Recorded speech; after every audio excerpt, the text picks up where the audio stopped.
स्वागत है दोस्तों हमारे चैनल के टीवी स्टोरी पर। अगर आप पहली बार यहाँ आए हैं तो जान लीजिए कि हम आपके लिए हमेशा कुछ नया और दिलचस्प लेकर आते हैं। हमारा बस एक ही मकसद है कि आप इन कहानियों से कुछ सीख सके, कुछ महसूस कर सके। अगर आप हमारी मेहनत को पसंद करते हैं तो बस एक छोटा सा काम कर दीजिएगा, चैनल को सब्सक्राइब कर लीजिएगा और वीडियो को लाइक और शेयर कर दीजिएगा। आपकी राय हमारे लिए बहुत मायने रखती है, तो कमेंट करना मत भूलिएगा। ये कहानी भाईचारे, धोखे और कर्मों के फल की है। बहुत पुरानी बात है। एक गांव में एक किसान रहता था। उसके दो बेटे थे। बड़े का नाम था विष्णुदत्त और छोटे का नाम था सोमदत्त। दोनों भाई मिलकर खेती किसानी करते थे और उनके दिन बड़े आराम से कट रहे थे। एक दिन अचानक किसान बहुत बीमार पड़ गया। उसे लगा कि अब उसका आखिरी वक्त आ गया है। उसने अपने दोनों बेटों को अपने पास बुलाया और बोला, मेरे प्यारे बच्चों, अब मेरा आखिरी समय आ गया है। मैं चाहता हूं कि मेरे बाद तुम दोनों भाई हमेशा मिलजुल कर रहना और सुख शांति से जिंदगी गुजारना। फिर उसने धीरे से कहा, मैंने कुछ बुरे वक्त के लिए थोड़ी सोने की अशर्फियां जमा की थी। उन्हें मैंने घर के पीछे वाले आम के पेड़ के नीचे जमीन में गाड़ रखा है। अब वो तुम्हारे काम आएंगी, पर मुझसे वादा करो कि तुम उन अशर्फियों को तभी निकालोगे जब तुम्हें उनकी बहुत जरूरत पड़े। दोनों भाइयों ने अपने पिता से वादा किया। हाँ बापू, हम वादा करते हैं। ये सुनकर बूढ़े किसान ने चैन की सांस ली और उसकी आत्मा निकल गई। बूढ़े किसान का अंतिम संस्कार हो गया, लेकिन बड़े भाई विष्णुदत्त को अपने पिता की मौत का कोई दुख नहीं था। उसकी आंखों के सामने तो बस वो सोने की अशर्फियां नाच रही थी। उस रात उसे बिल्कुल नींद नहीं आई। वो बेचैनी से करवटें बदलता रहा। आधी रात के बाद जब सुबह होने में थोड़ी ही देर थी, वो उठा और सोचने लगा, छोटे भाई सोमदत्त के जागने से पहले ही मुझे यह काम कर लेना चाहिए, वरना फिर ऐसा मौका नहीं मिलेगा। यह सोचकर उसने एक कुदाल उठाई और चुपके से घर के पीछे वाले उस आम के पेड़ के पास पहुंच गया। उसने जमीन खोदी और कुछ ही पल में अशर्फियों से भरा घड़ा बाहर निकाल लिया। घड़े को देखकर उसकी बाँछें खिल गईं। वो मन ही मन सोचने लगा, इतनी सारी अशर्फियां, अब तो मेरी जिंदगी में किसी चीज की कमी नहीं होगी। उसने तुरंत उस घड़े को उठाया और थोड़ी दूर दूसरे पेड़ के नीचे ले जाकर छिपा दिया। फिर आराम से वापस घर आकर अपनी जगह पर लेट गया। अगले दिन सुबह छोटा भाई सोमदत्त अपने बड़े भाई को जगाने लगा। भैया भैया जल्दी उठो, गजब हो गया। क्या हुआ सोमदत्त? विष्णुदत्त ने उठते हुए पूछा। भैया, घर के पीछे आम के पेड़ के नीचे जमीन खुदी हुई है और वहां से अशर्फियां गायब हैं। लगता है कोई चोर हमारी सारी अशर्फियां ले गया है, सोमदत्त ने घबराई हुई आवाज में कहा। क्या बकता है मूर्ख, विष्णुदत्त ने नाटक करते हुए कहा। चल मैं देखता हूं। जब दोनों भाई उस जगह पर पहुंचे तो वाकई जमीन खुदी पड़ी थी। सोमदत्त ने कहा, अब क्या करें भैया? मेरे विचार से हमें सबसे पहले पुलिस को खबर करनी चाहिए। ठहरो सोमदत्त, विष्णुदत्त ने उसे रोकते हुए कहा। पुलिस के पास जाने की कोई जरूरत नहीं है। क्यों भैया? सोमदत्त ने हैरान होकर पूछा। क्योंकि मैं अच्छी तरह से जानता हूं कि चोर कौन है जिसने ये अशर्फियां निकाली है। आप जानते हैं वो कौन है? विष्णुदत्त ने जोर से कहा। हाँ, वो चोर तुम ही हो। मैं? भैया, आप ये क्या कह रहे हैं? मैं और चोर? सोमदत्त का दिल टूट गया। बकवास बंद करो, विष्णुदत्त ने गुस्से से कहा। मेरे और तुम्हारे सिवा इन अशर्फियों के बारे में कोई नहीं जानता था। इसका मतलब साफ है कि तुम अकेले ही सारी अशर्फियां हड़प करना चाहते हो। भैया, ऐसा मत कहो, मैं सच कह रहा हूं, मैंने अशर्फियां नहीं चुराई, सोमदत्त ने आंसुओं के साथ कहा। मैं कुछ नहीं सुनना चाहता। या तो अशर्फियां लौटा दो, नहीं तो इस घर के दरवाजे अपने लिए हमेशा के लिए बंद ही समझो। सोमदत्त बहुत दुखी हुआ। उसने कहा, ठीक है, अगर आपको मेरी बात पर विश्वास नहीं है तो मैं घर ही क्या, ये गांव भी छोड़कर चला जाऊंगा। दुखी मन से सोमदत्त वहां से निकल पड़ा। वो सोच रहा था कि बिना सच्चाई जाने मेरे बड़े भाई ने मेरे साथ ऐसा सलूक क्यों किया।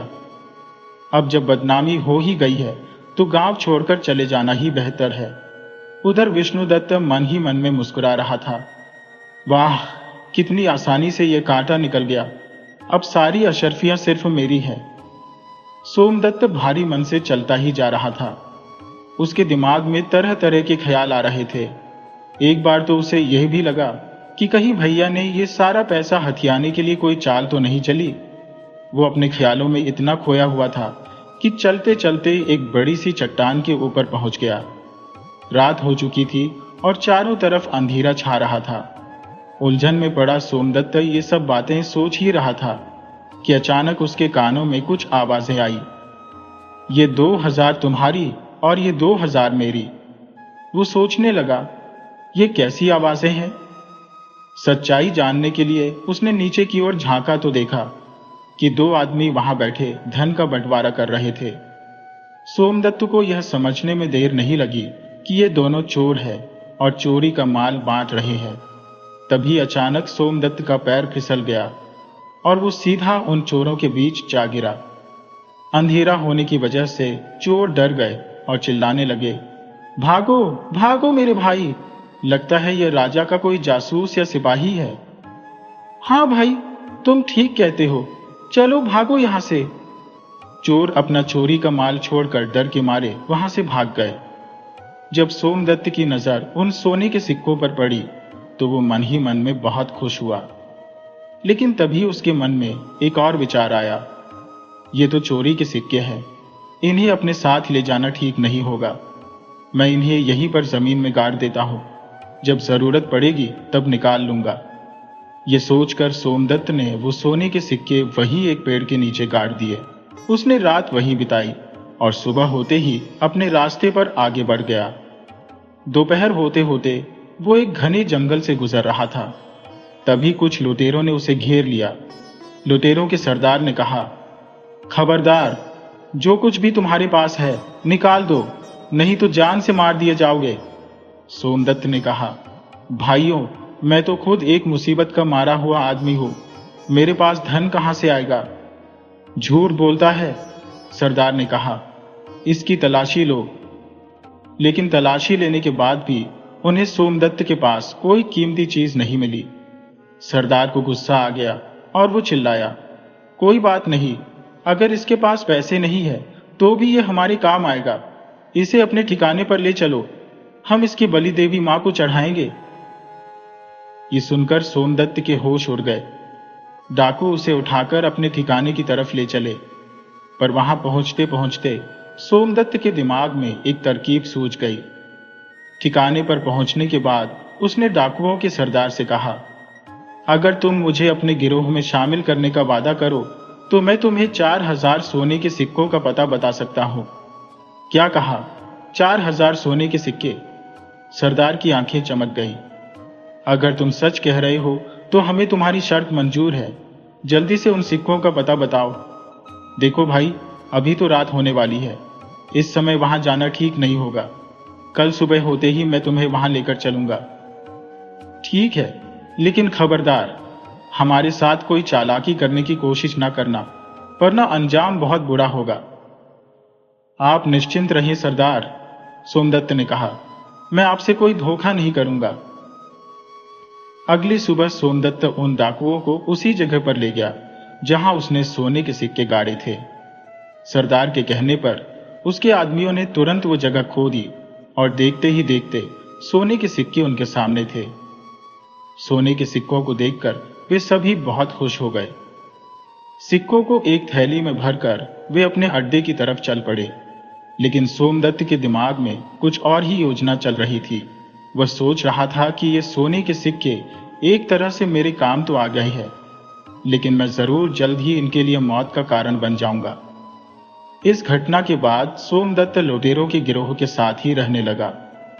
अपनी समझदारी और हिम्मत की वजह से वो लुटेरों के सरदार का सबसे भरोसेमंद आदमी बन गया था। कुछ दिनों बाद सोमदत्त ने सरदार से कहा, सरदार, मैं 1 हफ्ते के लिए अपने गांव जाना चाहता हूँ। वहां मेरी बूढ़ी माँ है, उससे एक बार मिलना चाहता हूँ। सरदार, जो सोमदत्त की योजना से बिल्कुल अनजान था और उसे अपना सबसे खास आदमी मानता था, उसने उसे 1 हफ्ते के लिए घर जाने की इजाजत दे दी। सोमदत्त अपने घर जाने के लिए तो निकला, पर वहां जाने के बजाय वो राजा के महल की तरफ चल पड़ा। उधर राजमहल में महाराज पहले से ही उस डाकू के आतंक से बहुत परेशान थे। वे अपने महामंत्री से कह रहे थे, महामंत्री जी, आखिर वह डाकू कब पकड़ा जाएगा? पूरा देश उससे डरा हुआ है। मैं अपनी तरफ से पूरी कोशिश कर रहा हूं महाराज, महामंत्री ने कहा। वो शैतान जल्द से जल्द जेल में होगा। उसी समय वहां एक पहरेदार आया और बोला, महाराज की जय हो, एक आदमी डाकू जगीरा के बारे में आपसे तुरंत मिलना चाहता है। अच्छा, उसे तुरंत यहां ले आओ। थोड़ी देर बाद वह पहरेदार सोमदत्त को अपने साथ ले आया। सोमदत्त ने झुककर राजा को प्रणाम किया और बोला, महाराज, मुझे सोमदत्त कहते हैं।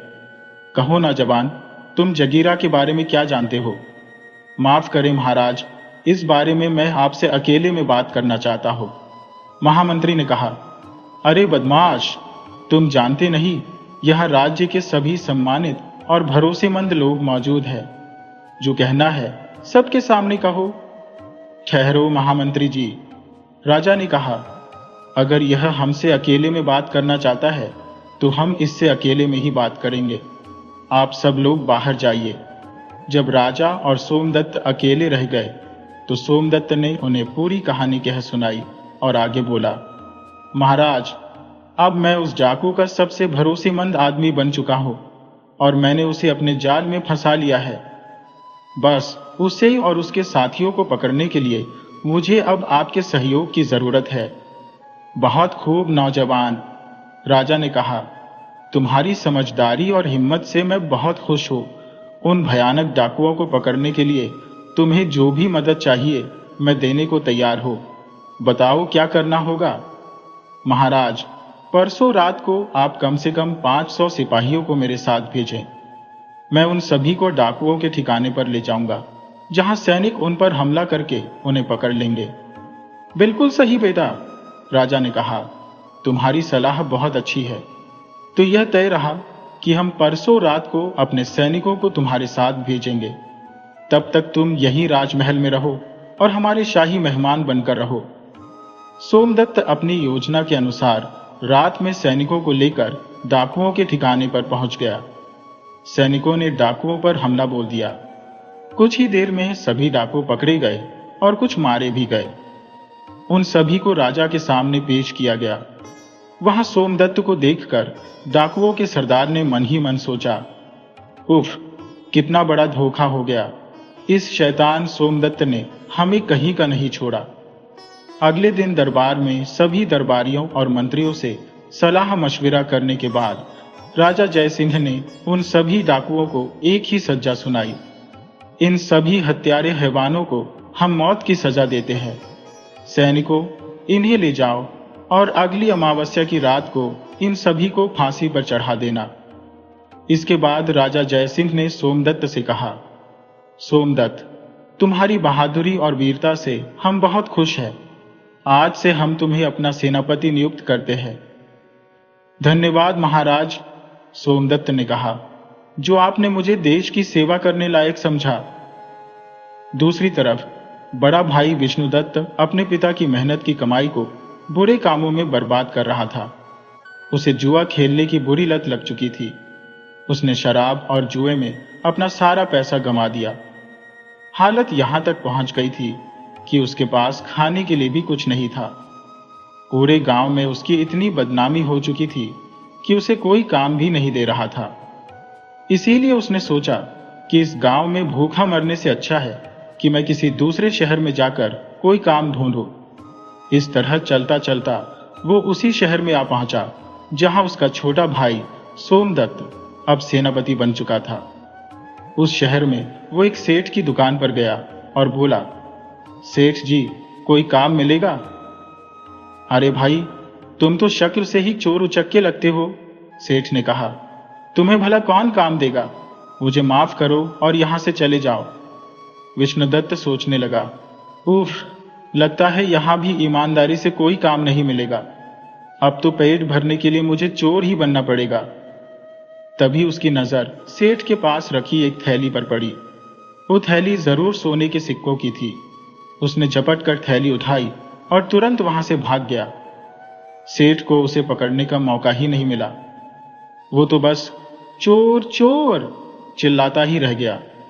बाजार के कुछ लोग उसके पीछे दौड़े, लेकिन वे उसे ढूंढ नहीं पाए और मायूस होकर वापस लौट गए।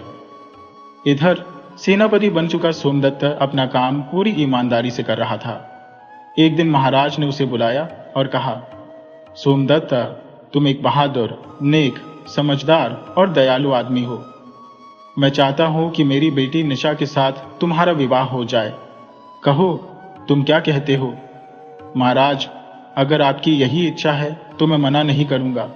सोमदत्त ने कहा, मुझे यह विवाह स्वीकार है। कुछ ही दिनों बाद एक शुभ मुहूर्त देखकर दोनों का विवाह हो गया। शादी के कुछ ही दिन बीते थे कि महाराज ने सोमदत्त से कहा, बेटा सोमदत्त, अब मैं बूढ़ा हो चुका हूं, इसीलिए मैं चाहता हूं कि राजपाट की बागडोर अब तुम संभाल लो। अगले ही दिन सोमदत्त का राज तिलक कर दिया गया। राजा जयसिंह तीर्थ यात्रा पर निकल चुके थे। कुछ ही महीनों बाद राजा सोमदत्त के सामने पहली समस्या आई, और वो था विष्णु चोर। ये कोई और नहीं, उसी का सगा भाई विष्णुदत्त था, जो अब एक बहुत बड़ा और बदनाम चोर बन चुका था। सैनिकों ने उसे पकड़ने की बहुत कोशिश की, लेकिन वे कामयाब नहीं हो सके। यह चोर उसी जंगल में एक पेड़ के खोखले तने में छिपकर रहता था। एक रात वो सोच रहा था, क्यों ना कोई ऐसी तरकीब लगाई जाए जिससे बार बार चोरी करने की जरूरत ही ना पड़े। एक बार राज खजाने पर हाथ साफ कर लो तो फिर कभी मुझे भूखा नहीं मरना पड़ेगा, ना ही चोरी करनी पड़ेगी। फिर बाकी की जिंदगी किसी दूसरे देश में जाकर आराम से गुजार सकता हो। अगली रात राज खजाना चुराने के इरादे से विष्णुदत्त राजमहल के पीछे की तरफ पहुंचा। उसने अपने हाथों में रस्सी ली और दीवार पर चढ़ने की सोचने लगा। यह इत्तेफाका था कि उसी रात विष्णु चोर के बारे में सोचते हुए राजा सोमदत्त को भी नींद नहीं आ रही थी। वो उस समय महल की छत पर टहल रहा था। जैसे ही विष्णुदत्त रस्सी के सहारे छत पर चढ़ा, राजा सोमदत्त ने उसे देख लिया। उन्होंने तुरंत अपनी तलवार निकाली और अपने सिपाहियों को आवाज लगाई। कुछ ही पल में सैनिक वहां पहुंच गए। सैनिकों, इसे गिरफ्तार कर लो। विष्णुदत्त ने वहां से भागने की पूरी कोशिश की, लेकिन वो कामयाब नहीं हो पाया। सैनिकों ने उसे दबोच लिया। तुम विष्णुदत्त, मेरे भाई? राजा सोमदत्त हैरान रह गए। और एक नामी चोर? ओह, मैं यह सपने में भी नहीं सोच सकता था। ले जाओ इसे और जेल में डाल दो। कल सुबह ही दरबार में इसकी सुनवाई होगी। विष्णुदत्त को जेल में डाल दिया गया। वो मन ही मन अपने किए पर पछता रहा था और सोच रहा था, आह, मेरी बुरी नीयत ने आज मुझे पतन की इतनी गहराइयों में धकेल दिया। जबकि सोमदत्त, जिसे मैंने बेईमान बताकर अपमानित किया था, अपनी ईमानदारी और नेकी की वजह से राजा बन गया, और मैं, जिसके पास सब कुछ था, एक चोर के रूप में उसी की जेल में पड़ा हूं। इधर राजा सोमदत्त की आंखों में भी नींद का नामो निशान नहीं था। वो सोच रहे थे, कल का दिन मेरी जिंदगी का सबसे कठिन दिन होगा। मुझे एक भयानक अग्नि परीक्षा से गुजरना होगा। क्या मैं इस परीक्षा में सफल हो पाऊंगा? उफ, कुछ समझ में नहीं आ रहा। काश महाराज ने मुझे यह राजपाट ना सौंपा होता। अगले दिन दरबार में चोर विष्णुदत्त को पेश किया गया। राजा ने कहा, विष्णुदत्त, तुम्हारे ऊपर चोरी के सारे आरोप साबित हो चुके हैं। क्या तुम्हें अपनी सफाई में कुछ कहना है? विष्णुदत्त ने कहा, महाराज, मुझे सिर्फ इतना ही कहना है कि मुझ जैसे शैतान को आप ऐसी सजा दें कि भविष्य में कोई चाहकर भी चोरी न कर सके। ठीक है, हम तुम्हें ऐसी ही सजा देंगे विष्णुदत्त, राजा ने कहा। सैनिकों, ले जाओ इस चोर को और इसका एक हाथ और एक पैर काट दिया जाए। उसके बाद इसे देश की सीमा से बाहर निकाल दिया जाए। ओह! सोमदत्त का इंसाफ देखकर प्रजा और सारे दरबारी उसकी जय जयकार करने लगे। राजा के आदेश का पालन किया गया। चोर विष्णुदत्त का एक हाथ और एक पैर काटकर उसे देश की सीमा से बाहर धकेल दिया गया। जब वो देश छोड़कर जा रहा था, तभी उसके सामने राजा सोमदत्त आ गए। महाराज, आप? विष्णुदत्त हैरान रह गया। काश आपने मेरा एक हाथ और एक पैर काटने के बजाय मुझे मौत की सजा दी होती। ऐसा करके तो आपने मुझे तड़प तड़प कर मरने के लिए इस दुनिया में छोड़ दिया है। उस समय मैं एक राजा था भैया, राजा सोमदत्त ने कहा। लेकिन अब आपके सामने राजा सोमदत्त नहीं, बल्कि आपका छोटा भाई सोमदत्त खड़ा है। एक राजा के तौर पर मैंने एक चोर को उचित सजा देकर अपने कर्तव्य और धर्म का पालन किया है। अब एक भाई अपने भाई के पास अपने धर्म और कर्तव्य का पालन करने आया है। मैं कुछ समझा नहीं सोम। मैं जानता हूं भैया कि एक हाथ और एक पैर कटने के बाद आप कोई काम नहीं कर पाएंगे। इसीलिए मैं आपके लिए कुछ धन लाया हूं। इस थैली में 5,000 सोने के सिक्के हैं, जो मेरी अपनी मेहनत की कमाई हुई है। मुझे यकीन है कि इतने धन से आप किसी दूसरे देश में आराम से जिंदगी गुजार सकेंगे। लेकिन इसे लेने से मना मत करिएगा भैया, वरना मैं कभी खुद को माफ नहीं कर पाऊंगा। ओह, तुम वास्तव में कितने महान हो सोम। विष्णुदत्त की आंखों से आंसू बहने लगे। भगवान तुम्हें हमेशा खुश रखे।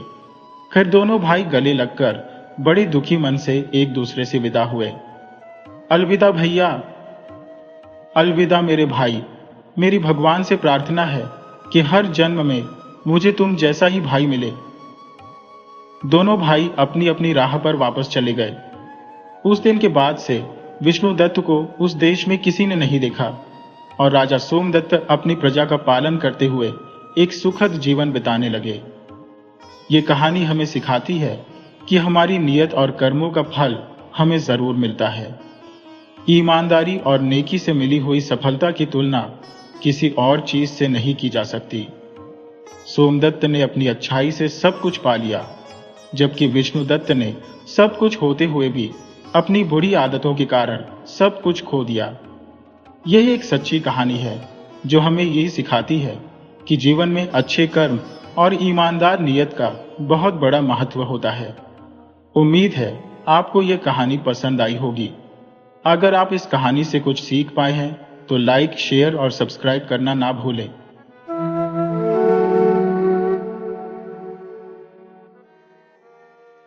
ये कहानी है एक ऐसे लड़के की जो पहले आलसी था, फिर हालात ने उसे बदल दिया और फिर उस सब के लिए मिसाल बन गया। कहानी बहुत ही सीधी सादी रोजमर्रा की जिंदगी से जुड़ी हुई है। तो चलिए शुरू करते हैं। बात बहुत पुरानी है।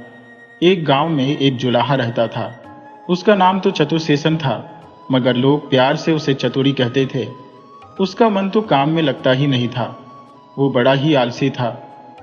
कभी कभी वो सोचता कि सब लोग कितने खुशहाल है, बस एक मैं ही हूं जिसकी जिंदगी फटेहाल है।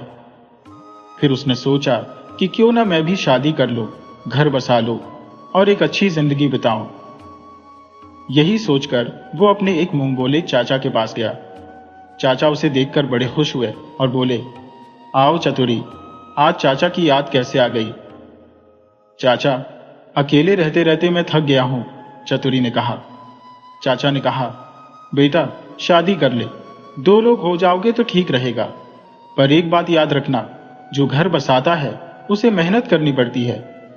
चतुरी ने झट से कहा, चाचा मैं आपको वचन देता हूं कि मैं मन लगाकर काम करूंगा। बस अब इस अकेलेपन से मुझे छुटकारा दिला दो। चाचा मुस्कुराकर बोले, तब तो ठीक है बेटा, समझो तुम्हारी शादी हो गई। और फिर उन्होंने दूसरे गांव की एक लड़की से चतुरी की शादी करा दी। चतुरी अपनी पत्नी को लेकर अपने गांव आ गया।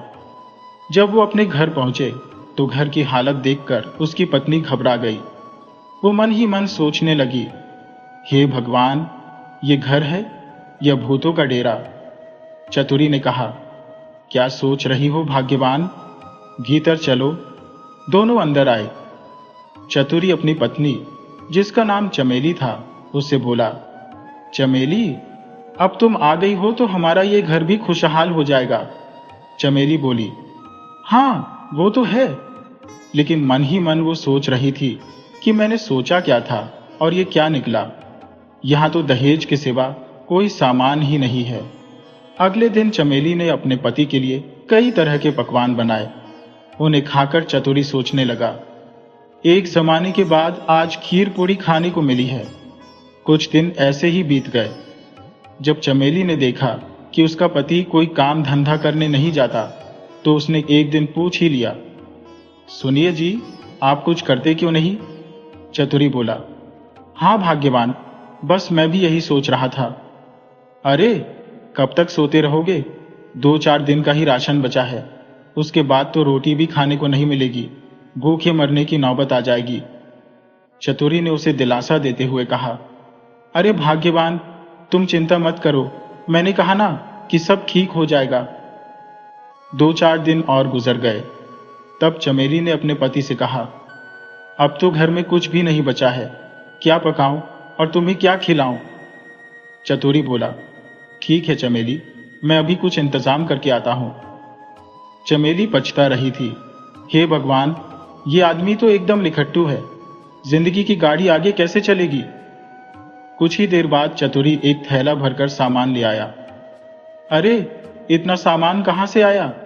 उसकी पत्नी ने पूछा। चतुरी कहने लगा, मैं बनिए से उधार लेकर आया हूं।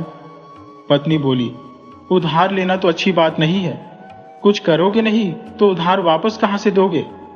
अरे भाग्यवान, क्या मैं तुम्हें मूर्ख लगता हूं? मैं सब ठीक कर दूंगा, तुम बिल्कुल भी चिंता मत करो। पत्नी बोली, आज जो उधार दे रही हैं, कल को जब इज्जत उतारेंगे तब तुम्हें समझ आएगा। अरे प्यारी चमेली, तब की तब देखी जाएगी। कुछ दिन बाद जब राशन बिल्कुल खत्म हो गया, तो चमेली परेशान होकर अपने पति से कहने लगी, सुनो जी, मैं तो अब कुछ दिनों के लिए अपने मायके जाना चाहती हूँ। ठीक है, चली जाओ, मैं तुम्हें लेने आऊंगा। और फिर चमेली अपने मायके चली गई। 1 महीने बाद ही चतुरी की हालत पहले जैसी हो चुकी थी। वो सोचने लगा, अब तो कोई मुझे उधार भी नहीं देता, सुबह सुबह ही मांगने वालों का तांता लग जाता है। ऐसा करता हूं कि मुझे भी अब अपने ससुराल चले जाना चाहिए। वहां जाकर कह दूंगा कि मैं अब खूब पैसे कमाने लगा हूं, कुछ दिन वहीं रहकर मौज करूंगा। यहां रहूंगा तो न जाने कर्ज मांगने वाले मुझे कब तक परेशान करते रहेंगे। और फिर चतुरी चुपचाप सज धज कर अपने गांव से निकल पड़ा। चतुरी को चलते चलते दोपहर हो गई थी। वो थककर चूर हो चुका था और एक पेड़ के नीचे बैठ गया। सोचने लगा, भगवान, ससुराल पहुंचते पहुंचते तो मेरी दुर्दशा हो जाएगी, क्या करूं? मेरे पास तो कोई सवारी भी नहीं है। तभी उसकी आंखें चमक उठी। वो बोला, अरे वाह, ऊपर वाले, तेरी दया का भी जवाब नहीं। सामने ही उसे एक गधा दिखाई दिया। वो सोचने लगा, इससे बेहतर सवारी और कोई हो ही नहीं सकती। वो गधे से कहने लगा, गधे महाराज, अब आप ही मुझे ससुराल तक की दूरी तय करवा दीजिए और पुण्य के भागीदार बनिए। अरे वाह, ये गधा भी इतना मासूम और शरीफ है, बिल्कुल मेरी तरह। ये कहते हुए चतुरी उस गधे पर सवार हो गया। गधे से कहने लगा, चल भाई गधे, अब दिखा अपनी चाल। गधे ने भागना शुरू कर दिया।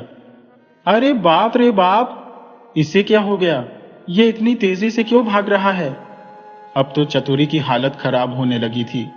वो कहने लगा, हे ईश्वर, इस गधे को जरा बुद्धि दो। हाय, कोई बचाओ, कोई मुझे बचाओ, लगता है मेरा अंतिम समय आ गया है। और फिर दौड़ते दौड़ते गधा चतुरी समेत एक तालाब में जा गिरा। चतुरी को गधे पर बड़ा गुस्सा आ रहा था। तालाब से बाहर आकर वो बोला, ठहर जा, अभी तेरी ऐसी हजामत करूंगा कि तू याद रखिएगा। लेकिन इससे पहले चतुरी उस गधे को कुछ कर पाता, वो वहां से भाग गया। बेचारा चतुरी तालाब से बाहर निकला। कुछ देर तक वो वहीं धूप में खड़ा रहा ताकि अपने कपड़े सुखा सके। जो खाना वो घर से लेकर आया था वो उसने खाया और फिर एक बार फिर से अपनी सारी ताकत इकट्ठा करके वो अपने ससुराल की तरफ चल पड़ा। अभी वो कुछ ही दूर गया था कि सामने उसे फिर से वही गधा खड़ा दिखाई दिया। उस गधे को देखते ही चतुरी को बहुत गुस्सा आया और वो सोचने लगा, अच्छा बेटा गधे, तूने मुझे बहुत परेशान किया। अब देख मैं तेरी क्या हालत करता हूं। ये सोचकर चतुरी ने गधे को एक रस्सी से बांधा और एक बड़े से पेड़ से बांधकर वो गधे पर डंडे बरसाने लगा। 2-4 डंडे पड़ते ही गधा जोर जोर से चिल्लाने लगा। गधे का चिल्लाना सुनकर चतुरी एक बार तो घबरा गया। सोचने लगा कि कहीं इसकी चीख पुकार सुनकर इसका असली मालिक न आ जाए, वरना मेरी खैर नहीं। ये सोचकर उसने डंडा वहीं फेंक दिया और गद्दी को वहीं बंधा हुआ छोड़कर चला गया। कुछ ही देर में वो अपने ससुराल पहुंच गया था। घर के बाहर ही उसके ससुर जी बैठे हुए थे। उन्होंने अपने दामाद का स्वागत किया। वो अपने दामाद को देखकर बड़े खुश थे और कहने लगे, अरे दामाद जी, आपकी बड़ी लंबी उम्र है। अभी तो मैं आपके बारे में ही सोच रहा था। चतुरी बोला, पिताजी, मैं तो बस आपके दर्शन करने के लिए चला आया। अंदर बैठी हुई चमेली ने जब अपने पति की आवाज सुनी तो वो सोचने लगी, अरे ये तो उन्हीं की आवाज लगती है। ससुर जी चतुरी को भीतर ले आए। चतुरी की पत्नी चमेली अपने पति के लिए जलपान लेकर आई और पूछा, कैसे हैं जी आप? तुम खुद ही देख लो, बिल्कुल मौज में हो। और जब पत्नी ने मिठाइयों की थाली अपने पति के सामने रखी तो चतुरी कहने लगा, हे भगवान, ये मिठाइयाँ खाते खाते तो मैं अब थक चुका हूं। ये सुनकर पत्नी ने सोचा, मिठाइयाँ देखकर ये नाक सिकोड़ रहे हैं, इसका मतलब ये है कि इनका काम धंधा अच्छा चल रहा है और ये रोज ही खाने में मिठाइयाँ खा रहे हैं। खाना खाने के बाद चतुरी का ससुर उसके पास आया और कहने लगा, दामाद जी, जरा चलिए, आपसे मिलने के लिए कुछ लोग आए हैं। ठीक है पिताजी, चलिए। पड़ोस के ही कुछ लोग चतुरी से मिलने के लिए आए हुए थे। सबके साथ अपना परिचय करने के बाद वे लोग कुछ देर तक बातें करने लगे। तभी उनमें से एक धोबी, जिसका मुंह लटका हुआ था, वो कहने लगा, दामाद जी, राम राम। चतुरी बोला, राम राम काका। और तब ससुर जी कहने लगे, अरे धोबी, तुम्हारा गधा मिला या नहीं? ये सुनकर चतुरी का माथा ठनका। वो सोचने लगा, कहीं ये उसी गद्दे की बात तो नहीं कर रहे जिसे मैं गांव के बाहर पीट रहा था और वहीं पर बात कर आया हूं। धोबी कहने लगा, भैया जी, जाने मेरा गधा कहां पर भटक रहा होगा। चतुरी बड़ी चालाकी से झट से बोला, चाचा, जरा अपना हाथ तो दिखाओ। और हाथ देखते हुए वो कहने लगा, समझो आपका गधा मिल गया। किसी दुश्मन ने उसे गांव के बाहर एक बरगद के पेड़ के साथ बांध दिया है। धोबी बोला, अरे बेटा, अगर मेरा गधा मिल गया तो मैं तुम्हें 1.25 सेर मिठाई खिलाऊंगा। अरे काका, जल्दी जाओ, इससे पहले कि तुम्हारे गद्दे को कोई और ले जाए, तुम उसे ले आओ। धोबी तेजी से घर से बाहर निकला। सोचने लगा, हे भगवान, मेरे प्यारे गद्दे से मुझे मिलवा दो तो मैं तुम्हें रुपये 1 का प्रसाद चढ़ाऊंगा। और फिर धोबी भागते भागते गांव के बाहर उस बरगद के पेड़ के पास पहुंचा जो चतुरी ने उसे बताया था। गधा अभी तक वहीं पर बंधा हुआ था। गधे को देखकर धोबी खुश हो गया। कहने लगा, अरे मेरे प्यारे गधे, न जाने किस दुष्ट आदमी ने तुझे यहां पर बांध दिया था। चल बेटा, मेरे साथ चल, तेरे बिना तो मैं अपाहिज हो गया था। और फिर धोबी अपने गधे को वापस अपने घर ले आया। कुछ देर बाद वो मिठाई लेकर चतुरी के पास पहुंचा और कहने लगा, लीजिए दामाद जी, मिठाई खाइए। चतुरी ने कहा, काका, ये मिठाई तो आप लोगों में बांट दीजिए, मैं इस काम का कुछ नहीं ले सकता। अब तो धोबी बाकी गांव वालों से कहने लगा, अरे भाई, बड़के भैया का दामाद तो बहुत ही बड़ा अंतर्यामी मालूम पड़ता है। पलक झपकते ही वो सब कुछ बता देता है। सभी गांव वाले चतुरी की तारीफ करने लगे। उस दिन से तो ससुराल में चतुरी की बहुत ही आवभगत होने लगी। अच्छे अच्छे पकवान उसके लिए बनाए जाने लगे। एक रात को सोने के बाद आधी रात के समय चतुरी के पेट में कुछ गड़बड़ सी होने लगी। उसने शायद कुछ ज्यादा ही खा लिया था। इसी कारण से ऐसा हुआ था। वो शौच जाने के लिए घर से निकला और खेतों की तरफ चल दिया।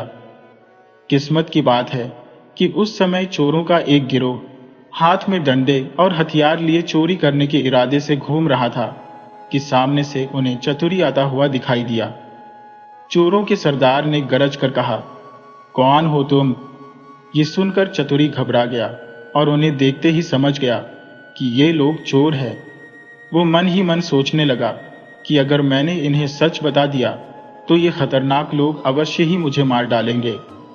ये सोचकर चतुरी कहने लगा, अरे भाई, मैं भी तुम लोगों की तरह एक चोर ही हूं, लेकिन अभी तक मैं सिर्फ छोटी मोटी चोरियां ही करता हूं, जैसे किसी की मुर्गी चुरा ली या किसी की बकरी खोल ली। लेकिन आज मैं कोई बड़ा हाथ मारने के लिए निकला हूं। चोरों के सरदार ने कहा, अच्छा, तो तुम भी एक चोर हो? तो फिर घबराने की कोई बात नहीं है, तुम हमारे साथ चलो, हम तुम्हें चोरी करने का सही तरीका समझा देंगे। वैसे भी हम 3 लोग हैं और हमें अपने चौथे साथी की तलाश थी। बेचारा चतुरी मरता क्या न करता, न चाहते हुए भी वो चोरों के साथ चल पड़ा। चोरों का सरदार अपने नए साथी यानी चतुरी को समझाने लगा, सुनो चतुरी, एक बात तुम बड़े ध्यान से सुन लो। अब हम जिस घर में भी चोरी करने के लिए जाएंगे तो जल्दी जल्दी से उस घर से सारा सामान इकट्ठा करना होगा।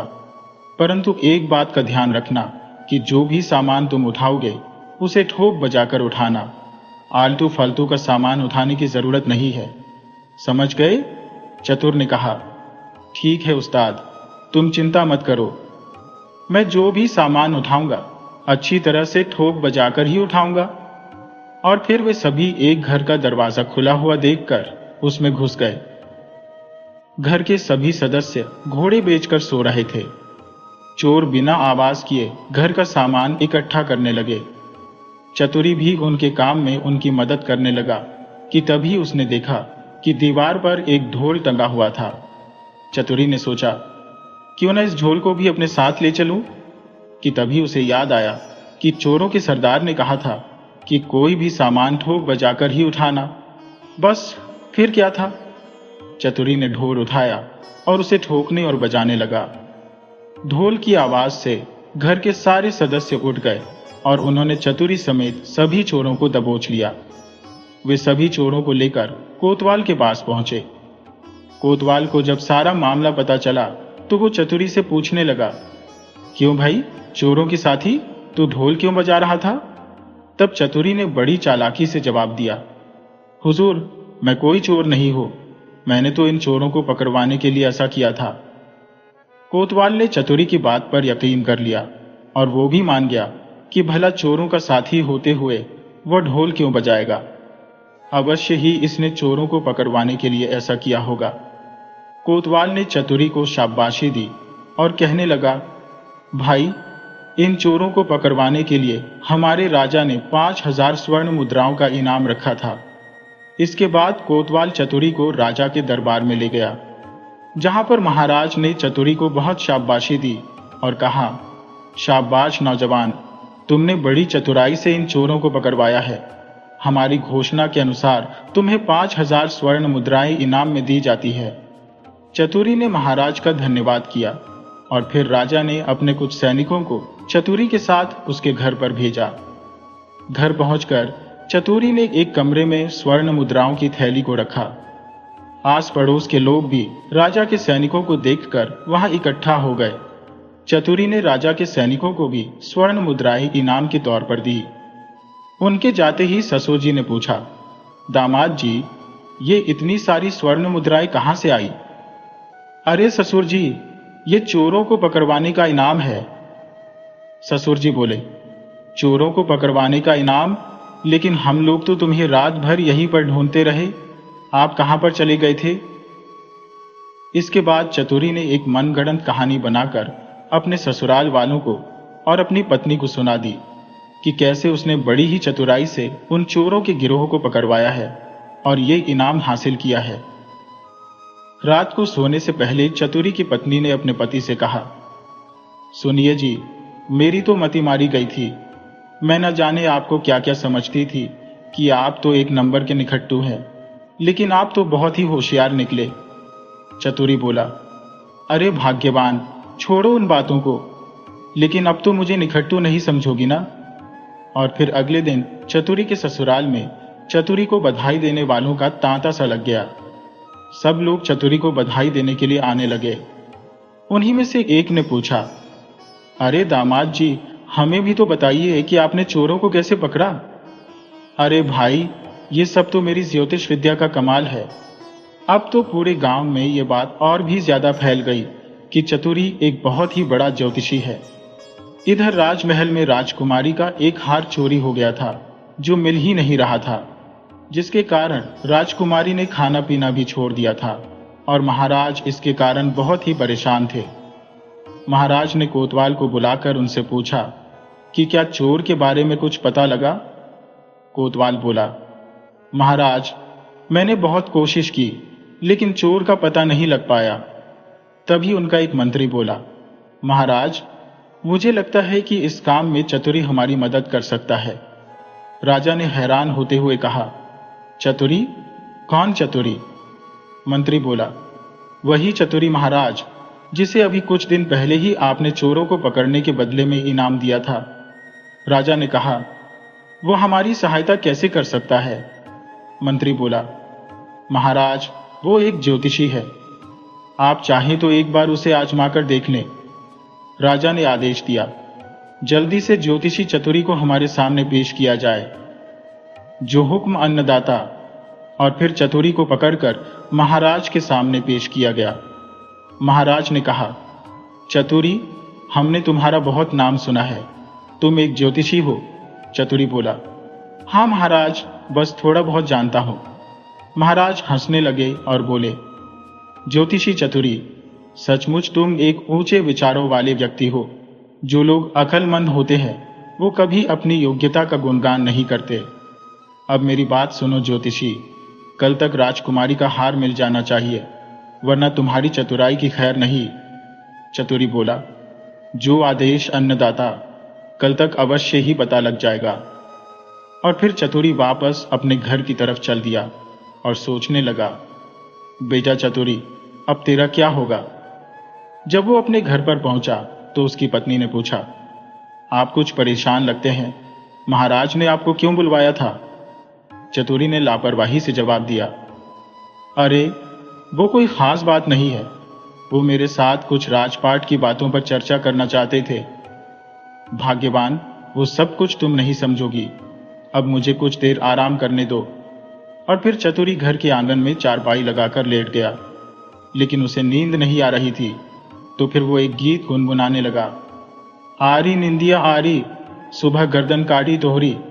इस गीत का मतलब ये था कि नींद तुम मुझे जल्दी से आ जाओ, क्योंकि सुबह तक तो मेरी गर्दन ही कट जाएगी। इस गीत की आवाज उनके पड़ोस में रहने वाली औरत को सुनाई दी, जिसका नाम निंदिया था। असल में वो महाराज के महल में दासी का काम करती थी और उसी ने हार चुराया था। जब उसने ये गीत सुना और गीत में अपना नाम निंदिया सुना तो वो घबरा गई। उसे लगा कि चतुरी को उसकी चोरी के बारे में सब कुछ पता चल गया है और वो गीत गाकर उसे संकेत कर रहा है कि आरी निंदिया आरी, सुबह गर्दन काटी तोहरी। वो सोचने लगी, हे भगवान, लगता है इस ज्योतिषी को मेरे बारे में सब कुछ पता चल गया। अवश्य ही इसने अपनी ज्योतिष विद्या से मेरे बारे में सब कुछ पता लगा लिया है कि मैंने ही चोरी की है। इसीलिए तो ये बार बार गाना गाकर मुझे सुना रहा है। मुझे अभी जाकर इसके पैर पकड़ लेने चाहिए। और फिर उसी समय निंदिया नाम की वो औरत भागती भागती अपने पड़ोस में पहुंची और उसने चतुरी के पैर पकड़ लिए। बोली, मुझे बचा लीजिए दामाद जी, मुझसे बहुत बड़ी गलती हो गई। मैं लालच में आ गई थी, मुझे बचा लीजिए, मैं वो हार आपको दे दूंगी। ये सुनकर चतुरी एक बार तो दंग रह गया, लेकिन फिर अपने आप को संभालते हुए कहने लगा, ठीक है निंदिया, मैं तुम्हारी जान बचा लूंगा। जाओ, पहले वो हार लेकर आओ। दामाद जी, वो हार तो मैंने तालाब के किनारे एक बरगद के पेड़ के नीचे दबा रखा है। ठीक है, अब तुम जाओ, मैं देखता हूं कि तुम्हारी जान कैसे बचाई जा सकती है। इसके बाद निंदिया वहां से चली गई और अगले दिन सिपाही चतुरी के घर पर पहुंचे और उनके ससुर से कहने लगे कि महाराज ने हमें चतुरी को लाने का हुक्म दिया है। ससुर जी बोले, सिपाही जी, इस समय तो मेरे दामाद एक विशेष पूजा में लगे हुए हैं।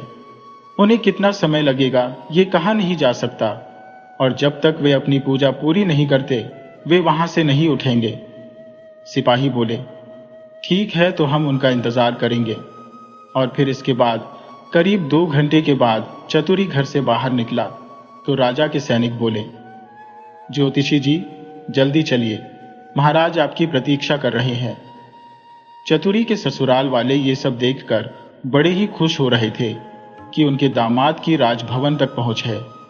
जब चतुरी राजा के महल में पहुंचा, जहां पर महाराज उसका बेसब्री से इंतजार कर रहे थे, महाराज ने गरज कर कहा, ज्योतिषी, याद है ना, अगर हार का पता न चला तो तुम्हारा सिर कलम करवा दिया जाएगा। चतुरी ने बिना डरे कहा, याद है महाराज, वो विद्या ही क्या जो सिर चढ़कर न बोले। और फिर चतुरी आंखें बंद करके खड़ा हो गया। महाराज ने कहा, जल्दी करो ज्योतिषी, मैं चोर को ऐसी सजा दूंगा कि देखने वालों को भी सबक मिलेगा। चतुरी बोला, क्षमा कीजिए महाराज, आपने हार की खोज करने के लिए कहा था, चोर का पता लगवाने के लिए नहीं। महाराज बोले, ठीक है, तुम हमें हार का ही पता बता दो। तो सुनिए महाराज, आपका हार तालाब के किनारे एक बरगद के पेड़ के नीचे दबा हुआ है। राजा ने कहा, ठीक है, मैं सिपाहियों को भेजता हूं। आदेश मिलते ही सिपाही निकल पड़े और कुछ ही देर में वे लोग लौटे तो उनके पास वो हार था। महाराज के सामने हार को पेश किया गया, जिसे देखकर महाराज बहुत ही खुश हुए और कहने लगे, वाह ज्योतिषी, तुम्हारा तो जवाब नहीं।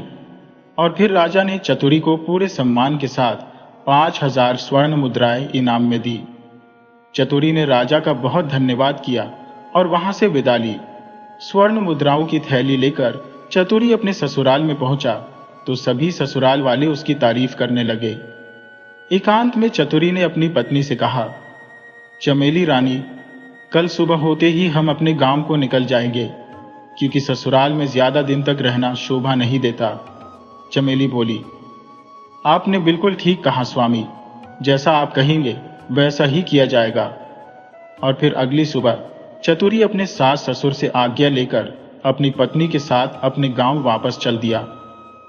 अपने गांव पहुंचकर वो बहुत ही खुश था और मन ही मन ईश्वर का धन्यवाद कर रहा था कि हे ईश्वर, आपका लाख लाख धन्यवाद कि मैं किसी मुसीबत में नहीं पड़ा।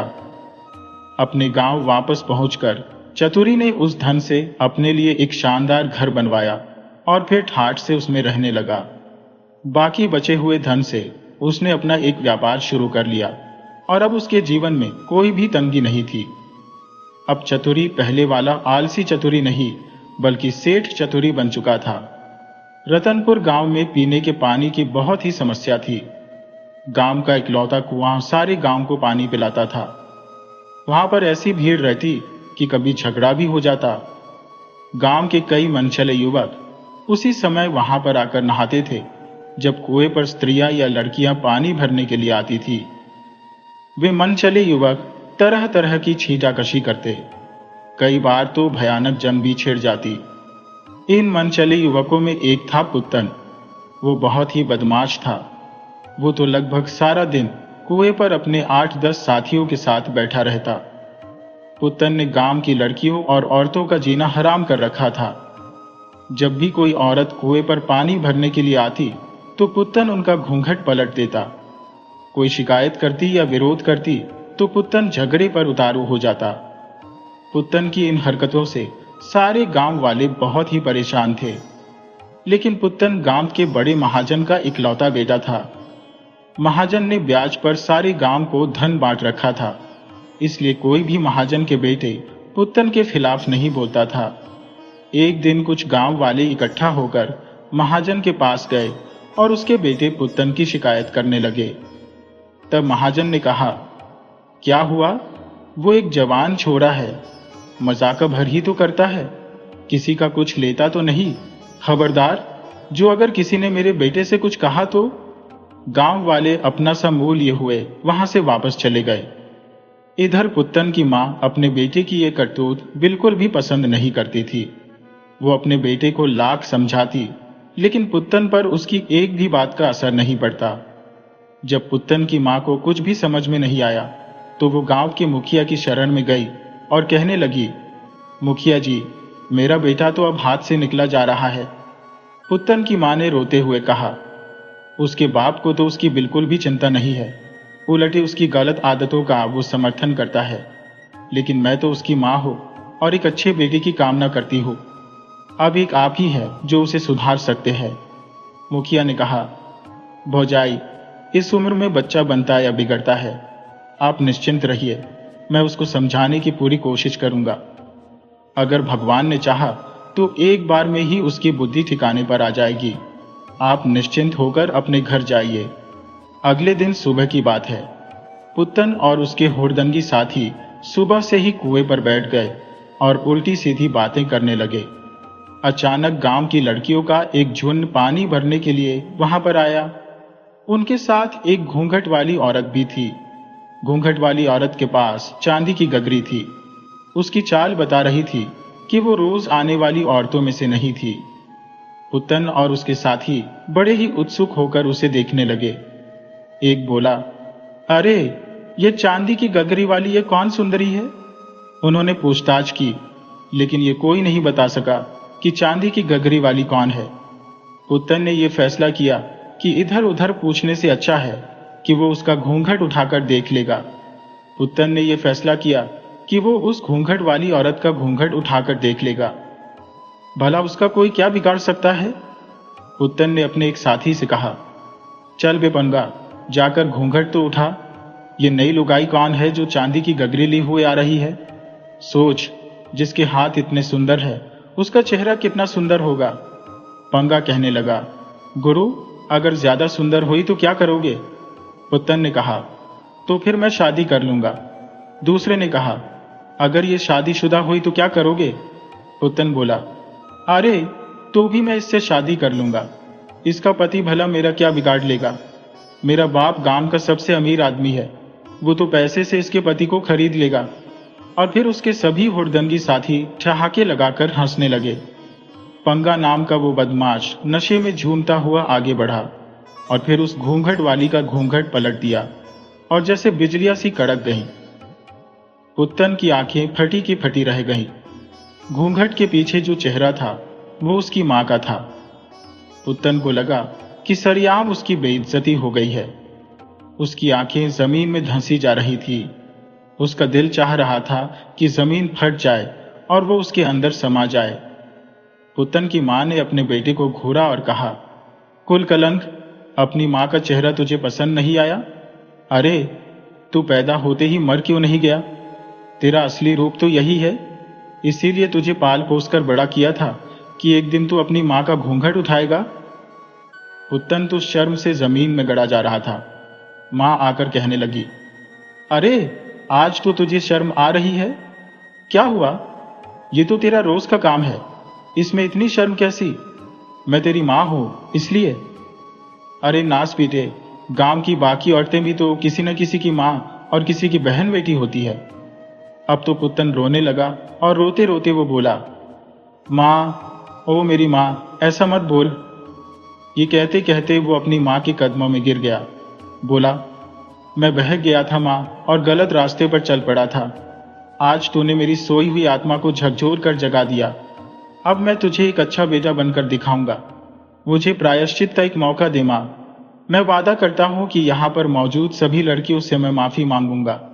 मां ने कहा, अगर ऐसी बात है तो यहां पर जितनी भी लड़कियां हैं उनसे माफी मांग और उनसे ये वादा कर कि तेरे रहते हुए इनके सम्मान को कोई छू नहीं सकेगा। तू ही इनकी रक्षा करेगा, एक भाई बनकर। अगर तू ऐसा कर सकता है तभी मैं तुझे एक मौका दे सकती हूँ। पुत्तन ने एक एक लड़की के पैर पकड़कर उनसे माफी मांगी और सबसे यही कहा कि आज के बाद वो उन सबका भाई है। जो भी उनकी तरफ कुदृष्टि डालेगा वो उसकी आंखें फोड़ डालेगा। और अपने हुड़दंगी साथियों को उसने इतना भगाया कि उन्होंने वहां से भागने में ही अपनी भलाई समझी। अब गांव की लड़कियां पुत्तन के इस हृदय परिवर्तन से बहुत ही खुश थी। इतना ही नहीं, पुत्तन उसी दिन अपनी मां के साथ गांव के एक एक घर में गया और सभी औरतों से हाथ जोड़कर अपने अपराधों की क्षमा मांगी। सारा गांव प्रसन्न हो उठा। गांव वालों ने कहा, पुत्तन, सुबह का भूला अगर शाम को घर वापस लौट आए तो उसे भूला नहीं कहते। तूने समय रहते अपनी भूल को सुधार लिया, हम इसी में खुश हैं। पुत्तन ने कहा, इसमें मेरी माँ की कृपा है जो मेरी आंखें खुल गईं। तब माँ ने कहा, भला मुझ में इतनी बुद्धि कहाँ है?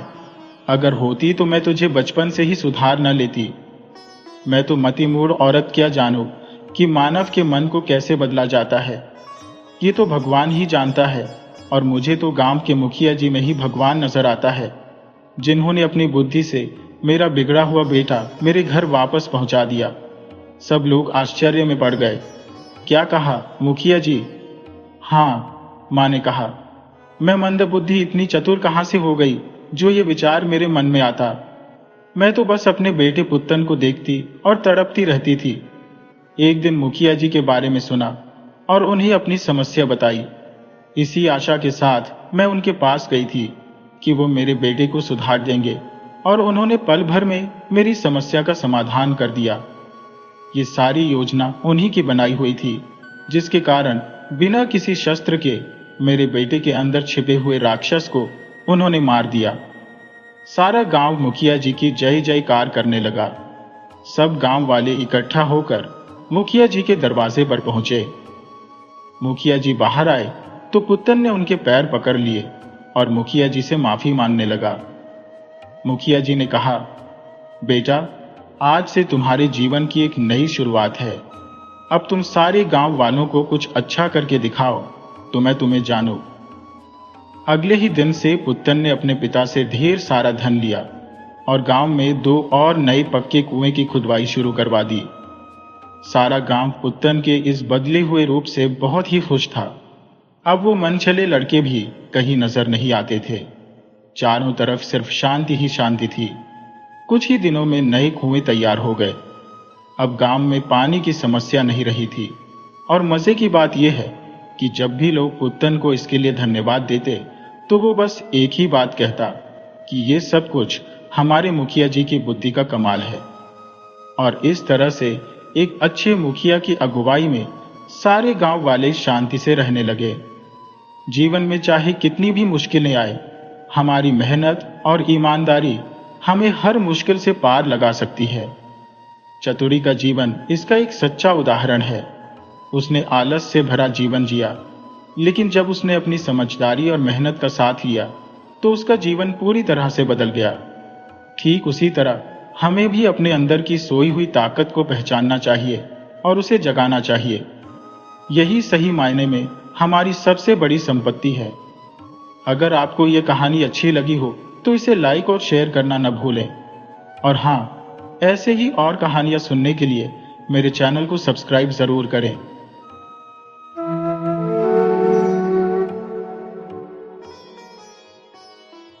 अब मैं आपको एक ऐसी कहानी सुनाने जा रहा हूं जो मुझे किसी ने सुनाई थी, और जब से मैंने इसे सुना है तब से मेरे दिल में बस गई है। ये कहानी सदियों पुरानी है, बगदाद शहर की, जहां की गलियों में व्यापार की चहल पहल रहती थी। उस बगदाद शहर के बाजार में हर शुक्रवार को एक अजीब सा नजारा देखने को मिलता था। बाजार के बीचों बीच एक अमीर आदमी कोड़ा लिए खड़ा रहता था और जोर जोर से पुकारता था, कोई है जो मुझे कोड़े मारे और मेरी पीठ पर जख्म बनाए, बदले में मैं उसे इनाम दूंगा। वह आदमी, जिसका नाम जाबिर था, भगवान का वास्ता देकर लोगों से कहता, तुम लोगों को खुदा का वास्ता इस पापी की कमर पर कोड़े बरसाओ, मैं तुम्हें सोने के सिक्के दूंगा। लोग उसे देखकर हैरान होते थे और कुछ को तो उस पर दया भी आती थी। पर दुनिया में सभी लोग एक जैसे नहीं होते, तो कभी कभी कोई ना कोई ऐसा आदमी मिल ही जाता था जो जाबिर की पीठ पर कोड़ी बरसाता था, और बदले में जाबिर उसे ढेर सारा इनाम देता था। उस समय बगदाद के सुल्तान को यह आदत थी कि वे भेष बदलकर अपनी जनता के बीच घूमने निकलते थे ताकि वे उनकी परेशानियों को समझ सकें। एक दिन की बात है, सुल्तान भी ऐसे ही बाजार में घूम रहे थे कि उन्होंने दूर से लोगों की भीड़ देखी। जब वे उस भीड़ के पास पहुंचे तो उनकी आंखें खुली की खुली रह गईं। एक आदमी की पीठ पर कोड़े बरसाए जा रहे थे और उसकी कमर से खून बह रहा था। सुल्तान ने पास खड़े एक आदमी से पूछा, ये आदमी कौन है और इसे किस गुनाह की सजा दी जा रही है? उस आदमी ने जवाब दिया, जनाब, ये ना तो कोई अपराधी है और ना ही इसे कोई सजा मिल रही है। ये आदमी जाबिर है और यह हर शुक्रवार को बाजार में आता है ताकि कोई इसकी पीठ पर कोड़े बरसाए और जब तक खून न बहे तब तक ना रुके। और तो और ये कोड़े खाने के बाद कोड़े मारने वाले को अच्छी खासी रकम भी देता है। ये सुनकर सुल्तान ने कहा, अगर ऐसी बात है तो इसे यहां से जाने मत देना, क्योंकि मैं बगदाद का सुल्तान हूं और मैं जानना चाहता हूं कि यह आदमी ऐसा क्यों करता है। अब यह तुम्हारी जिम्मेदारी है कि कल इसे मेरे दरबार में पेश करो ताकि मैं इसकी पूरी कहानी जान सकूं। अगले दिन जाबिर को सुल्तान के सामने पेश किया गया। उसकी पीठ पर लगे जख्म अभी भी ताजा थे। सुल्तान ने उससे पूछा, मैंने अपनी आंखों से तुम्हें बाजार में कोड़े खाते देखा है। आखिर तुम अपनी कमर पर कोड़े क्यों खाते हो और लोगों को इनाम क्यों देते हो? कहीं तुम कोई जादूगर तो नहीं? जाबिर ने दर्द भरी आवाज में कहा, हुजूर, मैं आपके दरबार में ज्यादा देर तक खड़े रहने के लायक नहीं हो। शायद ही दुनिया में मेरे जैसा कोई बदनसीब, लालची और जालिम आदमी होगा। मेरी आपसे गुजारिश है कि मेरे जैसे बदकिस्मत इंसान की कहानी सुनकर अपना कीमती समय बर्बाद न करें। मगर सुल्तान ने जिद पकड़ी कि वे जाबिर की कहानी जरूर सुनेंगे। तब सुल्तान के बहुत कहने पर जाबिर ने अपनी कहानी सुनाना शुरू किया। हुजूर, बगदाद से मीलों दूर एक बस्ती है जहां कई सालों तक बारिश नहीं होती थी। इस वजह से वहां खेती का नामो निशान नहीं था और हर तरफ गरीबी छाई हुई थी। उस बस्ती का हर आदमी गरीब था, सिवाय एक आदमी के, जिसके पास जैसे दौलत का समंदर था। ऐसा लगता था जैसे ऊपर वाले ने उसे दौलत का खजाना दे दिया हो। हुजूर, वह आदमी बहुत ही जालिम और लालची था। वह किसी भी मौके को नहीं छोड़ता था जब वह किसी गरीब की दौलत हड़प सके। जब भी किसी गरीब पर कोई आफत आती थी तो उसके मन को सुकून मिलता था। सुल्तान को यह सुनकर हैरानी हुई और उन्होंने पूछा, तुम्हारे कोड़े खाने से उस आदमी का क्या लेना देना है? जाबिर बोला, हुजूर, उस आदमी का इस कहानी से बहुत गहरा नाता है, क्योंकि वह आदमी और कोई नहीं, मैं ही हूं। मेरी जमीन में एक बहुत बड़ा और कीमती पहाड़ था जिसमें से बेशकीमती पत्थर निकलता था। उस पत्थर से बड़ी बड़ी इमारतें बनती थी। यहां तक कि आपके इस दरबार को बनाने में भी उसी पत्थर का इस्तेमाल हुआ है और मैं आज भी उस पहाड़ का मालिक हूं। मेरी बस्ती के सारे लोग मेरे यहां मजदूरी करते थे। वे मजबूर थे क्योंकि उन्हें अपने परिवार का पेट पालना था। मैंने अपने मजदूरों के लिए एक अजीब शर्त रखी थी। मैं मजदूरी तभी देता था जब उनकी कमर पर पत्थर उठाने से जख्म बन गए हो और खून बह रहा हो। शाम को सारे मजदूर एक लाइन में खड़े हो जाते और अपनी कमर पर से कपड़ा हटाकर मुझे दिखाते। जिसकी कमर पर जख्म और खून दिखता था उसे उस दिन की मजदूरी मिलती थी। गरीब का दर्द यह सोचकर कम हो जाता था कि आज उसके परिवार को कुछ खाने को मिल जाएगा। मेरे लालच ने मेरे दिमाग पर ऐसा पर्दा डाला कि मैं एक हैवान बन गया। मेरे पास दौलत की कोई कमी नहीं थी और ऊपर वाले ने मुझे एक बेटे की खुशी भी दी। लोग कहते हैं कि जब इंसान की अपनी औलाद हो जाए तो उसके दिल में दया आ जाती है, पर मेरे बेटे के पैदा होने के बाद भी मेरी आंखों पर बंधी जुल्म की पट्टी नहीं खुली। मेरा बेटा अभी छोटा ही था, लेकिन मुझे हमेशा लगता था कि उसे मेरा यह जुल्म वाला बर्ताव बिल्कुल पसंद नहीं आता। इसीलिए मैंने उससे नजरें मिलाने की हिम्मत नहीं जुटाई। मैंने उसे पढ़ने के बहाने से शहर भेज दिया ताकि मुझे उसका सामना न करना पड़े। इस तरह से दिन गुजरते गए और मेरा जुल्म कभी कम नहीं हुआ। कई बार तो ऐसा भी होता था कि मेरे पहाड़ पर काम करते हुए कोई मजदूर बहुत बुरी तरह से जख्मी हो जाता था। जाबिर की बातें सुनकर सुल्तान और उनके दरबारी बड़े ध्यान से सुन रहे थे। जाबिर कुछ पल के लिए चुप हो गया। उसकी आंखों से आंसू बह रहे थे। फिर उसने धीरे धीरे अपनी बात आगे बढ़ाई। हुजूर, मेरे मजदूरों में एक मजदूर ऐसा भी था जिसका शरीर बहुत कमजोर था। उसके घर में पत्नी और 2 बेटियां थी, लेकिन मेरे जुल्म का सबसे ज्यादा शिकार वही होता था।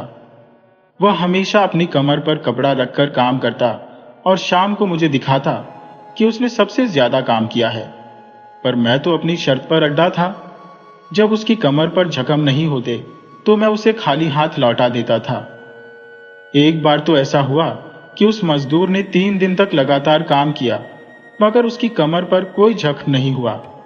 मैं दिल ही दिल में खुश था कि बिना मजदूरी दिए मेरा काम हो रहा है। मैंने लगातार 3 दिन तक उसे पैसे नहीं दिए। हर बार वह मेरे सामने रोता और कहता, साहब, मजदूरी ना सही, कुछ खाने के लिए ही दे दो ताकि मेरे परिवार का पेट भर जाए। हुजूर, मुझे पक्का यकीन है कि अगर वह किसी पत्थर से भी ऐसी गुजारिश करता तो वह पत्थर भी पिघल जाता, पर मुझ जैसे जालिम पर कोई असर नहीं हुआ। उसके परिवार में उसकी पत्नी और बच्चे 3 दिन से भूखे थे। वह मजदूर जब घर जाता तो उसकी पत्नी पूछती, कुछ खाने के लिए लाए? और वह बस यही जवाब देता कि आज भी मैं मालिक की शर्त पूरी नहीं कर सका। हुजूर, चौथे दिन की शाम को जब वह आदमी मेरे पास आया तो उसकी कमर पर जख्म देखकर मुझे बहुत गुस्सा आया। मैं तो सोचकर बैठा था कि आज भी उसे मजदूरी नहीं देनी पड़ेगी, लेकिन फिर मैंने गुस्से में ही उसे मजदूरी दे दी। उसने कांपते हाथों से पैसे लिए और घर की ओर चल दिया, मगर 3 दिन से भूखे रहने की वजह से वह इतना कमजोर हो चुका था कि वह अपने घर तक नहीं पहुंच सका और रास्ते में ही उसकी जान चली गई। अगले दिन सुबह जब मेरे दरवाजे पर दस्तक हुई तो मैंने देखा कि एक औरत मेरे घर के सामने खड़ी थी। उसके गाल पिचके हुए थे और होंठ सूखे थे, मानो तालाब से पानी गायब हो गया हो। उसके साथ उसकी 2 बेटियां थी जिनकी आंखों में एक अजीब सा डर था। वह उसी गरीब मजदूर की पत्नी थी। उस औरत ने हाथ उठाकर मुझे बदुआ दी, तुमने ही मेरे पति की जान ली है, अब मैं तुम्हारी शिकायत करूंगी। इतना कहकर वह वहां से चली गई। उस दिन से मेरे मन में अशांति छा गई। मेरे दिमाग में बस यही बात घूम रही थी कि अब यह औरत कोतवाल के पास जाएगी और फिर मुझे काजी की अदालत में जाना पड़ेगा। अगर उसने सचमुच शिकायत कर दी तो काजी मुझे वही सजा देगा जो एक कातिल को दी जाती है। कुछ ही दिनों बाद मेरे दरवाजे पर फिर से दस्तक हुई। मैं इतना डर गया था कि दरवाजा खोलने खुद नहीं गया। मैंने अपने नौकर को भेजा। नौकर ने बताया कि दरवाजे पर एक आदमी एक चिट्ठी लेकर आया है। मैं समझा कि जरूर उस औरत ने शिकायत कर दी होगी और यह चिट्ठी काजी ने भेजी है। मैंने घबराते हुए नौकर से कहा, जाकर कह दो कि मैं घर पर नहीं हूं। इस तरह वह आदमी लौट गया, पर डर के मारे मेरा बुरा हाल हो गया। मेरे दिन का चयन और रातों की नींद उड़ गई। अगर थोड़ी देर के लिए आंख लगती भी तो वह विधवा औरत मेरे सपने में आती और कहती, मैंने तुम्हारी शिकायत कर दी है, अब तुम सजा के लिए तैयार हो जाओ। और उसके कहकहों से मेरी आंख खुल जाती। वह संदेशवाहक रोजाना मेरे दरवाजे पर आता रहा और मैं हर बार उसे वापस भेजता रहा। मैं काजी की अदालत में नहीं जाना चाहता था और सोचता था कि शायद टाल मटोल करने से मेरा काम बन जाएगा। कहते हैं ना, ऊपर वाले की लाठी में आवाज नहीं होती। ऐसा लगा जैसे ऊपर वाले ने मुझे जो भी डील दी थी उसकी मियाद अब खत्म हो चुकी थी। उस दिन मुझ पर दुखों का ऐसा पहाड़ टूटा जिसे सहने की मुझ में हिम्मत नहीं थी। मेरे किए जुल्मों का बदला अब मुझ पर पड़ने वाला था। हुजूर, उस दिन मेरे दरवाजे पर फिर से दस्तक हुई और मैं फिर से यही समझा कि काजी का संदेशवाहक आया होगा, पर मेरे नौकर ने बताया कि एक आदमी एक घोड़ा गाड़ी लेकर आया है। मैंने तुरंत दरवाजा खोला तो देखा कि एक घोड़ा गाड़ी में कफन में लिपटी हुई एक लाश थी जिसमें से खून रिस रहा था। मैंने कपड़ा हटाकर देखा तो मेरे पैरों के नीचे से जमीन खिसक गई। जनाब, वह लाश किसी और की नहीं बल्कि मेरे अपने बेटे की थी। अपने बेटे की लाश सामने देखकर मेरे होश उड़ गए। मैं उससे लिपटकर जी भर कर रोया। जब मैं थोड़ा संभला तो मैंने उस आदमी से पूछा कि मेरे बेटे की ऐसी हालत कैसे हुई। वह आदमी कहने लगा कि उसे इस बारे में कुछ भी नहीं पता, उसका काम तो सिर्फ लाश को मुंह तक पहुंचाना था। मैंने सोचा कि उस औरत ने अपना बदला लेने के लिए मेरे बेटे को मार डाला होगा, पर फिर मुझे ख्याल आया कि वह तो खुद ही बेचारी लाचार थी। वह ज्यादा से ज्यादा मेरी शिकायत ही कर सकती थी। दुखी मन से मैंने अपने कलेजे के टुकड़े को अपने हाथों से दफन किया। भगवान किसी को ऐसा वक्त ना दिखाए कि एक बाप को अपने बेटे की लाश दफनानी पड़े। अब मुझे अपने बेटे की मौत की वजह सिर्फ वहीं से मालूम हो सकती थी जहां वह पड़ता था। वह जगह हमारी बस्ती से 2 दिन की दूरी पर थी। अगले दिन जब मैं निकलने को तैयार था कि अचानक वह संदेशवाहक मेरे सामने फिर से आ खड़ा हुआ। मैंने सोचा कि आखिर कब तक मैं हालात से भागूंगा। अब तो मैं अपना बेटा भी खो चुका हूं। मैंने उससे कहा, लाओ वह चिट्ठी मुझे दे दो। उसने हाथ बढ़ाया और चिट्ठी मुझे दे दी। जाबिर अपनी कहानी सुनाते सुनाते फिर से चुप हो गया और हिचकियां लेने लगा। सुल्तान ने उसका कंधा थपथपाया तो मुश्किल से उसने अपनी हिचकियों पर काबू पाया और फिर से अपनी बात कहने लगा।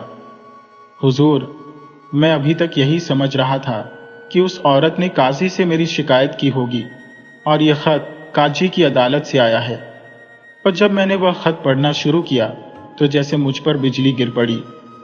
उस खत में लिखा था, अब्बा जान, मैं पिछले कुछ दिनों से बहुत बीमार हूं। मुझे एक अजीब सी बीमारी ने घेर लिया है। सुबह मेरी पीठ पर खून से भरे फोड़े निकल आते हैं और शाम को उनके फटने से खून बहता है। मैं बहुत तकलीफ में हूं। मैं आपके पास आकर इस बीमारी का इलाज करवाना चाहता हूं, या आप ही जल्दी से मेरे पास आ जाइए। मुझे उम्मीद है कि आपको यह खत जल्दी मिल जाएगा और मेरा इंतजार खत्म होगा।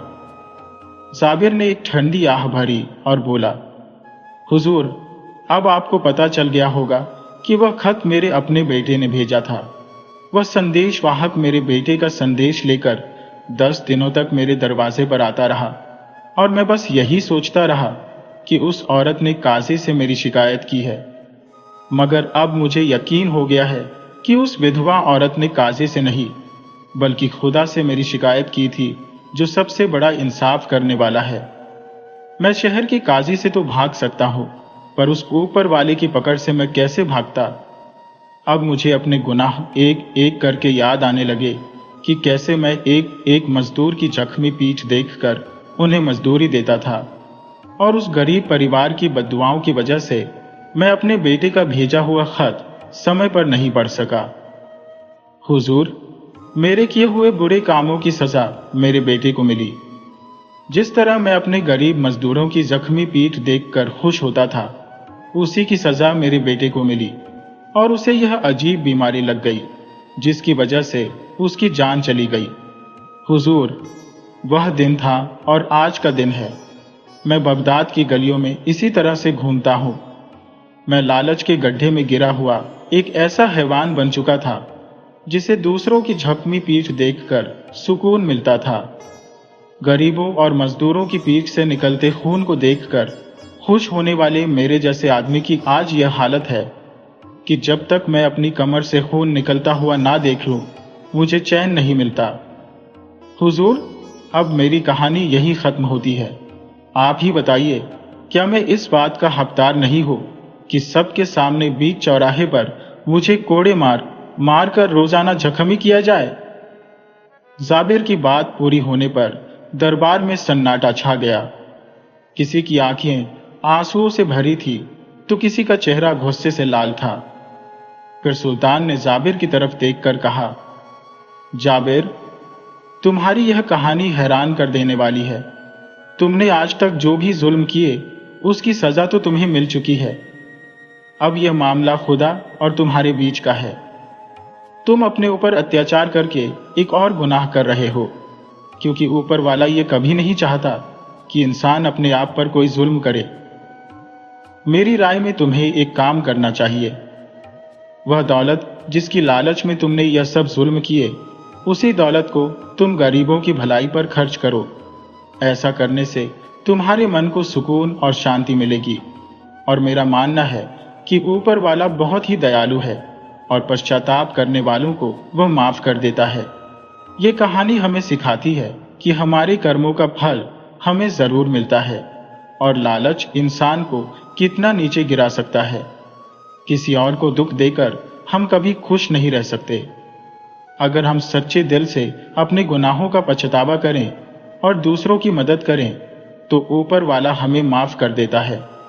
अगर आपको ये कहानी अच्छी लगी हो तो वीडियो को लाइक एंड शेयर जरूर करें और कमेंट करके बताएं कि आपको यह कैसी लगी।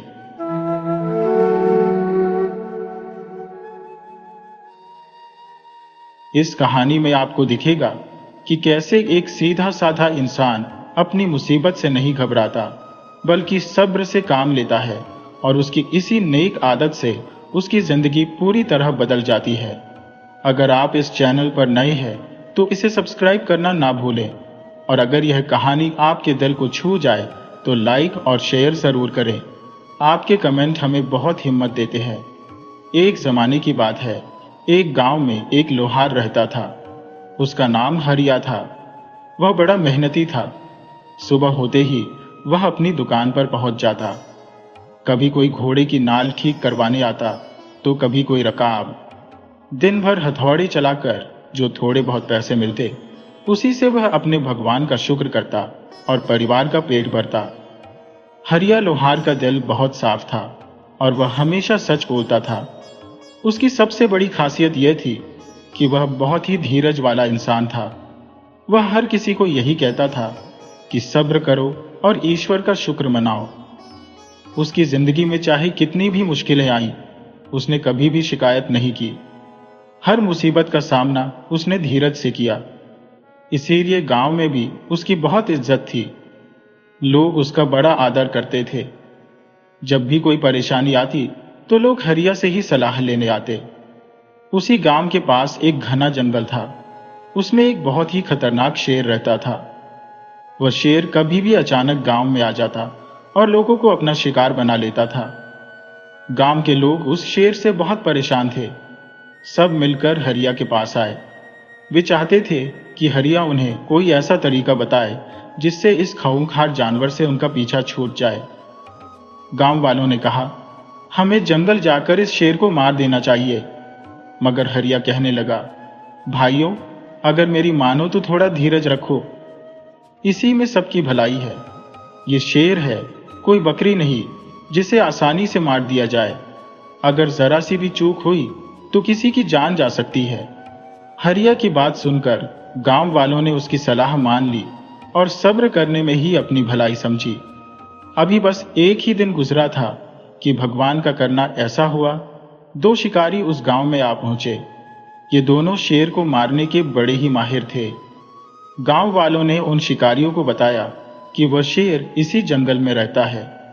शिकारियों ने उनका धन्यवाद किया और जंगल की तरफ निकल गए।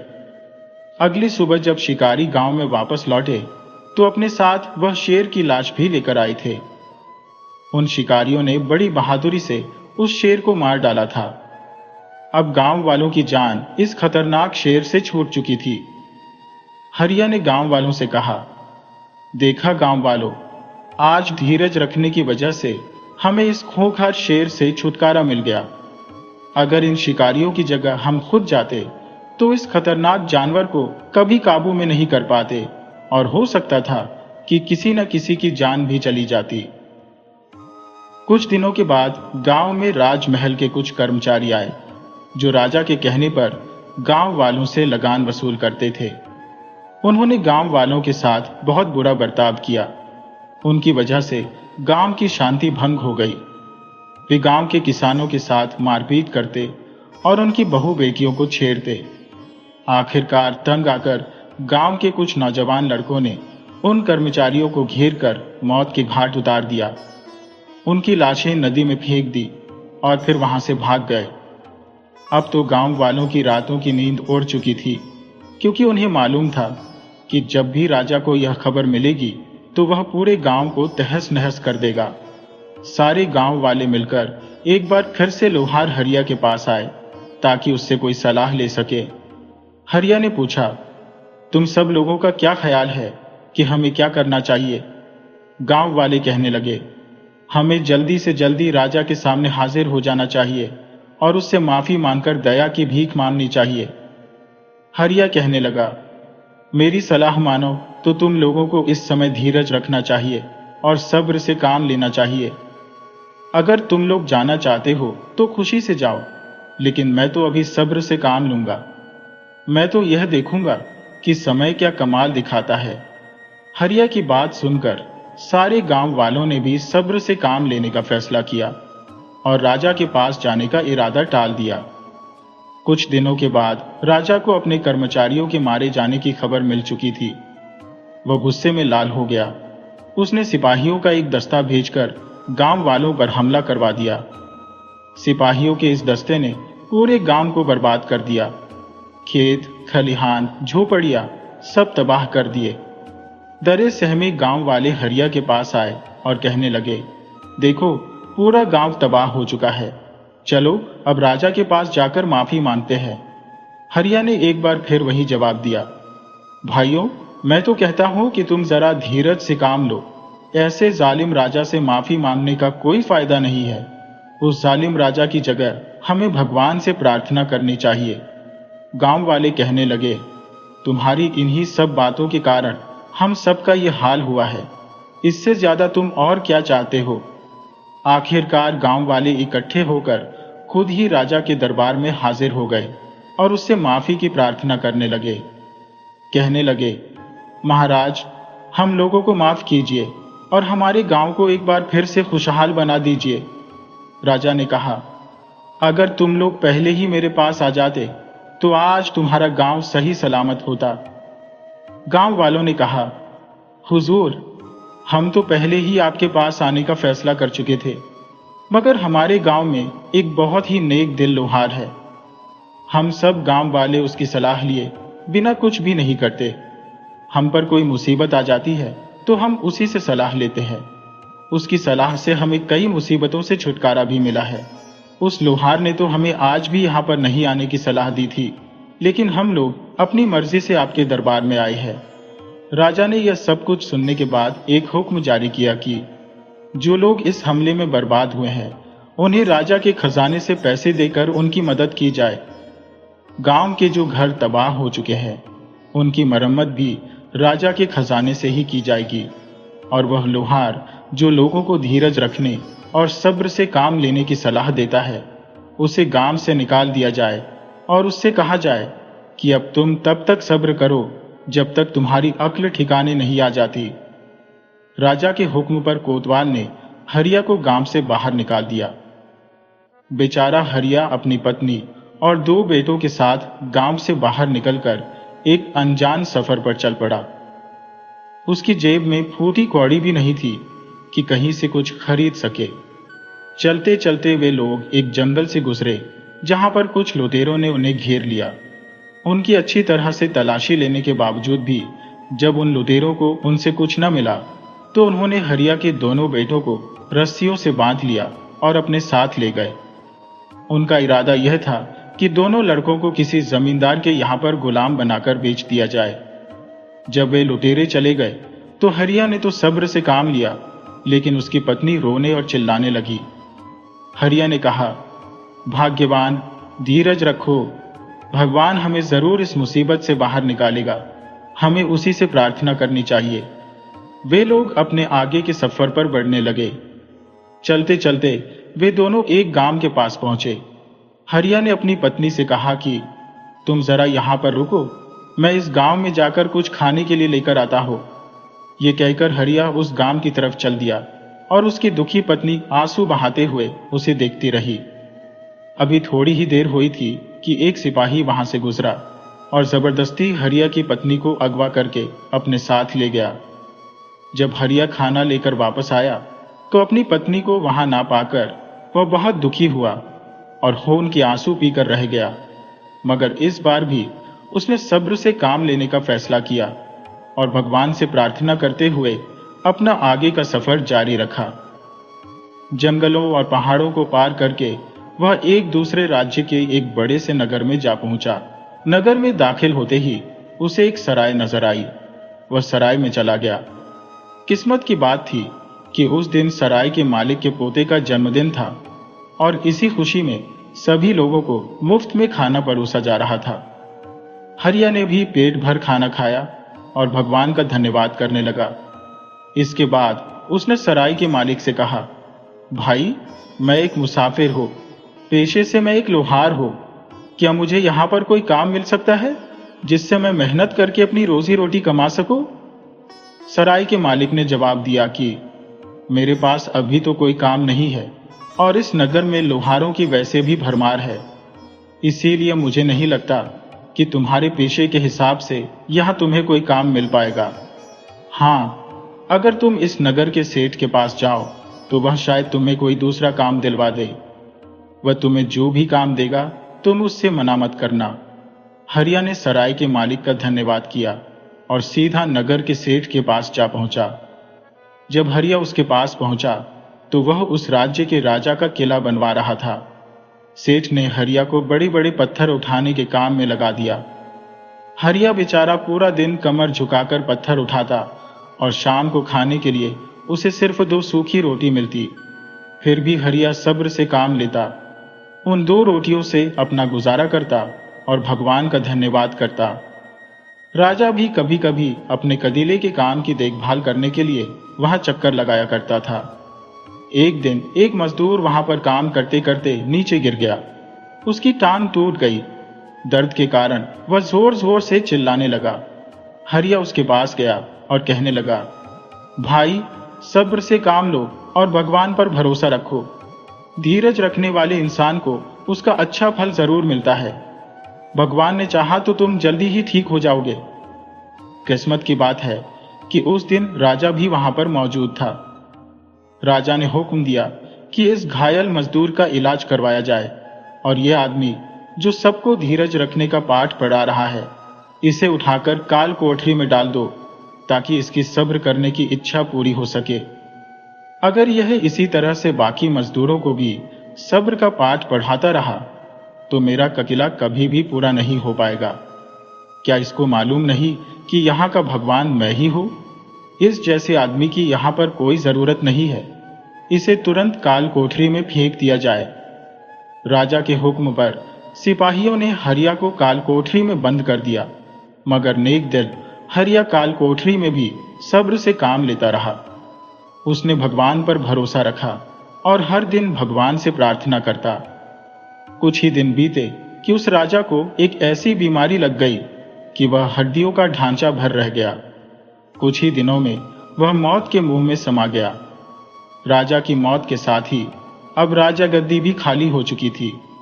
अगले ही दिन 2 सिपाही हरिया के पास आए और कहने लगे, चलिए हुजूर, आज से आप ही हमारे राजा हैं। हरिया यह सब देखकर हैरान था, पर वह चुपचाप उन सिपाहियों के साथ चला गया। सिपाही उसे महल में लेकर आए। हरिया को नहला धुलाकर शाही कपड़े पहनाए गए और उसका राज तिलक किया गया। असल में बात यह थी कि वहां का राजा जो मर चुका था, उसने अपने जीते जी कई साल पहले अपने बड़े भाई को मरवा दिया था और उसकी राजगद्दी छीन ली थी। वह जनता विद्रोह न कर दे, इस डर से उसने सबसे यही कहा कि उसने बड़े भाई को काल कोठरी में बंद कर रखा है। अब जब उस राजा की मौत हो गई तो उसके मंत्रियों और दरबारियों ने आपस में सलाह की कि काल कोठरी में जो राजा का बड़ा भाई है उसे राजगद्दी पर बिठाना चाहिए। उन सब की नजरों में लोहार, जो कि काल कोठरी में बंद था, वही राजा का बड़ा भाई था।